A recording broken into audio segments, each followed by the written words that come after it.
Hey everybody, I'm Zach.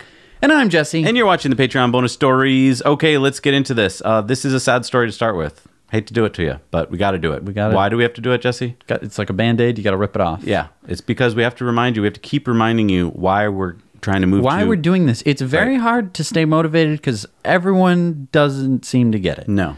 Okay, so in 2017, in June, 5 workers died performing very dangerous maintenance on... known to be dangerous. Yeah, this is like, has to be done, but it's very dangerous. They were doing it on Unit 2 of a coal burning plant in Florida. And they were basically, the incident resulted in a $126,000 fine from the federal government for willful designation for safety violations found following the investigation. So I guess this is probably par for the course in any industry, right? I mean, if you're cleaning a solar plant, it's dangerous work. No. They have robots to do that, and it's usually on the ground. Oh. And it's usually, there's no like fire or anything. Oh. So it's usually... So it's not that dangerous. Especially solar PV. I mean, maybe there's dangerous stuff for like molten salt, you know, concentrated solar things, but nothing like this. Wow. So I just want, I mean, just to remind everyone, like, unless you're going to fall off a wind turbine, you know, we have rope. We've invented that, and harnesses. So, I mean, there's no... You know what I found out when I did some research? What? Over 100,000 coal miners died in the U.S. in the past century alone. I mean, 100,000 people. I never learned that in school. That's an insane number of people. That's from mining incidents and from, you know, dangerous plants and you know, explosions. Yeah, it's a really dangerous thing. Not just dangerous plants. That's just from the mines. Right. Yeah. I'm sorry. I mean, that's just from mining coal. Right. I mean, there's a human cost to that. That there just is not the same thing when we're talking about, you know, all of our, you know, renewable energy sources. I mean, people will complain about wind turbines, like, oh, it kills birds. Like, maybe, you know, maybe it kills some birds, but like, it's better than killing 100,000 people. Right. We're never comparing apples to apples when we make these comparisons. Right. And you brought up a good point. Elon, in his latest shareholder speech, had talked about the halo effect. The halo effect with gas cars. And the halo effect is basically a bias that you have towards something. So, for instance, a cognitive bias. Right. Like if I'm dressed up in a suit, then you immediately think that, oh, he's well-educated or he's rich. Right. Important. Right. And so then... like the glasses. Right. Like, and then anything that comes out of my mouth must be... Oh, he's so smart. Right. It must be you hold right. it in a different light, and it's like that with all the things that you grow up with. I mean, if you grow up with something, that's normal. And as soon as you look at either a different culture or you know, people who have a different idea than you, then you have that sort of cognitive dissonance of being like, well, you're wrong because you're different than the way I was brought up. And so if you grew up with coal plants, then you think, oh, well, this is normal. This is how things are. Coal mining. Right. And then that weird solar stuff, that's weird. Right. I don't know about that. It's so much like October Sky. That's a good movie. It's if you haven't seen it, great movie. Go watch it. I mean, they don't talk about solar, but it is talking about rockets. Yeah. So, you know, and coal mining. Yeah, doesn't he meet Werner Braun? Doesn't he meet Werner Braun von Braun? Doesn't he meet Werner Braun von Braun? Keep all this in. Doesn't he meet Werner Braun Braun? Can't say his name. Doesn't he meet Werner von Braun in the movie? I don't know if it's Von Braun. Von Braun. Von Braun. There you go. Okay. Von Braun. Okay. Werner von Braun. This is great. I don't remember. Maybe at the end. It's a great movie. Yeah. Oh, and then... Sorry, we're not even done with coal yet. No, God damn it. You thought that we were done with coal. We're not done with coal. Have you heard of this? The Black Lung Disability Trust Fund. It's a real thing. The U.S. government has money in it, except it's at risk of going insolvent. That means it's going to run out of money. Why is it going to run out of money? Because the coal lobby is fighting against paying more money into it. So let's just get some context here. Yeah, so the fund currently provides medical coverage and monthly payments for living expenses to more than 15,000 people, according to the congressional report published this year. So those are 15,000 people who need this money because their lungs have been affected by working in a coal mine. Right. So coal miners, 15,000 coal miners that the coal industry needs to mine their coal. Well, or has already screwed over medically. And now they're like, well, we don't want to pay for that. Yeah. It's like, what the Really? You know why? They're arguing that the payments have already been too high at a difficult time for mining companies. It's a difficult so time. Hard. It's really hard to make coal work right now. profit and money, and we want more money. Oh, and you know how they're trying to get out of it? What? They're claiming that this isn't the black lung. This is from smoking. Really? Yeah. And so they have basically said, we don't want to pay for people who smoke. And Dr. David Blackley, who is head of respiratory disease studies at the National Institute of Occupational Safety and Health, says it is not caused by smoking. They've actually studied this. They know whether it's caused by coal or not. Right. It's just a smoke screen. And you might be thinking that they're paying just so much money and that it's just like this is taking all of their money away. They're currently required to pay a $1.10 per ton excise tax on underground coal production to finance this fund. You know what it's going to go back to if coal gets what it wants? It's going to go back to 50 cents. Yeah, that's the rate that was paid in 1977. 1977. Can we just look up what 50 cents was worth in 1977? Can Sure. I look that up real quick? While you're looking that up, I'm just going to tell you that the fund has already been forced to borrow more than $6 billion from the U.S. Treasury. That's right. So you're footing the bill, taxpayers, for what the coal companies should be paying for. In 1977, $1 was worth $4.03. Okay. So if it were to revert to the 50-cent number, right, in today's dollars, that's $2.01. So they're already paying less than they paid in 1977, and they want to make it even lower by just lying. How can we really... But, can we just talk about inflation for a second? Sure. Why do we not account for it sometimes? Yeah. And other times we're like, well, you really better account for inflation. Yeah. But, when we're talking about things that happened in 1977, we're not like... I think we think there wasn't enough inflation to matter, but there is. There's, enough inflation to matter, from when I was born, or even when I was 10. Do you guys know about inflation? Do we have to do a whole video on that? I mean, ugh. Yeah. And then you just would disregard it and be like, well, we'll go back to the 1977 number, Yep. even though that was $2. Unbelievable. Don't get us started. So, I mean, when people talk about energy companies being these well, they make the world better for everyone. It's like, well, they don't make it better for coal miners. Nope. They want to screw those guys over.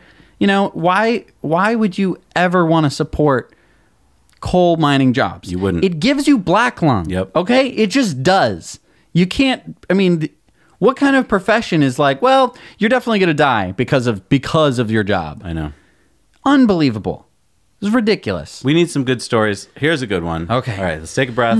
This is NASA Worldview, and it's a website that you can go to, and just check this out. We're just going to show a little blue, but you can click below and go to this website yourself. I urge you to do it. It's a lot of fun. You can pick any dates that you want, and you can show the Earth basically from the equator. Satellite imagery of the Earth from any day. And this is data that just came in. You can see yesterday's data on this site. So it's insane. You can see. It's really cool. You can look at, for instance, look at the North Pole if you want to. Right. Look at the polar ice caps. Yeah. Look at the antipolar?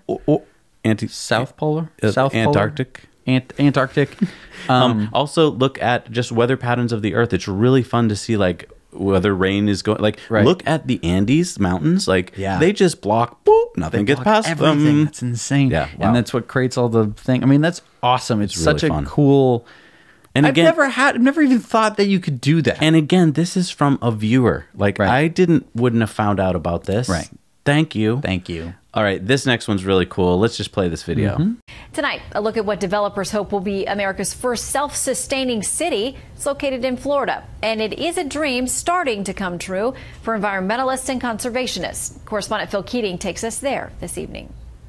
Almost all the boxes are undone, figuring out what we need furniture-wise. Two cats. Jasmine, Josh, Judson, and Elliot are just a couple days into their new home on a lake in a city of the future, Babcock Ranch near Fort Myers. Developed from the start with a massive solar power farm generating nearly 100% of the electric needs. It's billed as the country's first solar city. Very low carbon footprint, a soon-to-open new school, electric shuttle buses, a cute town square with shops, and an emphasis on the environment and preservation. And be able to be a part of a community of everyone that cares and wants that for them and for not only themselves but also for their children and their grandchildren. 8 developers are building homes and they're selling. Eventually, there will be 20,000 houses, a unique creation of a 45,000 person small city. When you come in and first see all the natural areas, Developer Sid Kitson, a former NFL lineman, plans his 18,000 acre vision to one day be fully self-sustaining. the most environmentally responsible, the most sustainable new town that's ever been developed. And it's the first solar-powered town in America. And we're very proud of that. Urban planner John Wolschlager says all cities can get as green as Babcock Ranch eventually. The advantage here is the concept and vision came first, before the homes and people. If you look to the distant future, it's going to be a necessity. If we want to have a good life in the future, we have to think more sustainably. And since Day lives and works here, he has a pollution-free commute.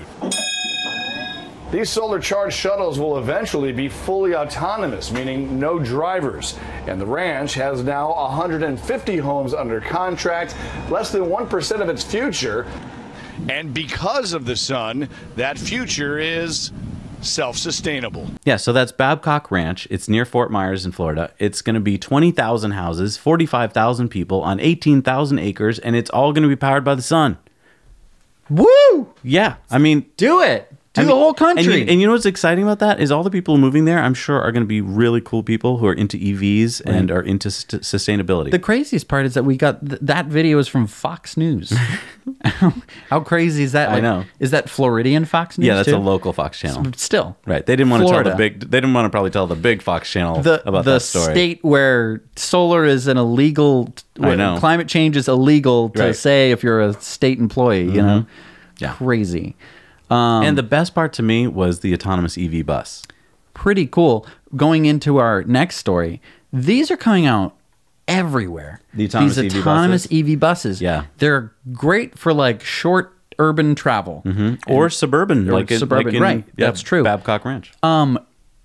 It's just so interesting. I think that this is really the first encounter that most people are going to have with a fully autonomous vehicle. Yeah. It's fully autonomous. I mean, I think that there's usually a guy in there who like can stop it and start it In the and beginning, yeah, turn it. some places, yep. But moving forward, these things seem like every city on earth wants to just be like, well, we're going to have some of these to show how high tech we are. Like, And it's going to eliminate traffic and stuff in downtowns. true. I mean, it's perfect for downtown areas. I mean, these two are coming out in Calgary and Edmonton, Canada later this year. So if you live there, please check these out and shoot some video for us because these are just trials.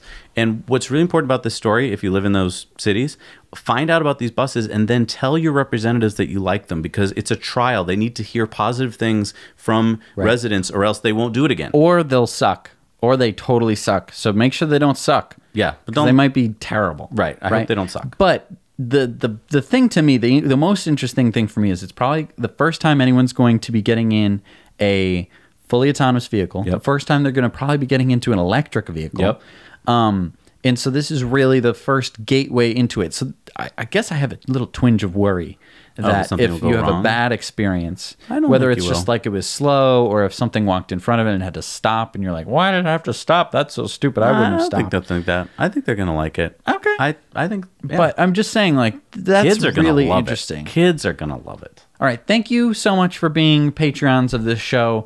It really means a lot to us that you are willing to, give us money every month to, hear especially these Patreon bonus stories. We're so glad that we can share these with you. And I know you give already, so I shouldn't be talking to you guys. But just in case you were wondering, and you're like, should I stop paying these guys?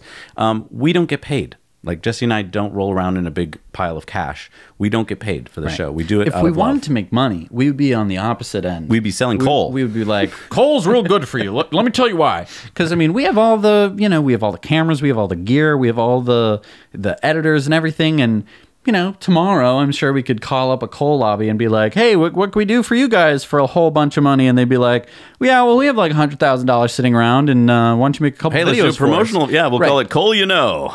And we're never going to do that. No. Like, it doesn't matter how much money they would ever offer us or whatever. We're not going to call them unless it's just to like play a prank on them. Like, hey, is your coal plant running?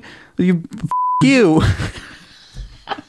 I hate you. You suck. What's the matter with you?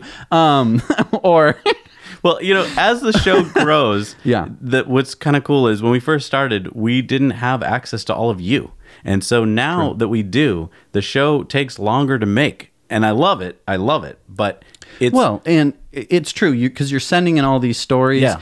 And the thing is, it's sort of a circular thing, because you send us more stories than we could ever cover on a Tesla Time News. Right. We're looking at like 50, 60, 70 stories a week. Right. And just like, that's on top of all the like big stories that are happening. You're sending us, you know, stories from Germany, and the cool thing is that we're reading all of them and we're learning about it. Yes, right. And so even if we don't report on a story, that's still in the back of our mind. So Right. we can pull that thing out of our back pocket if we ever need to.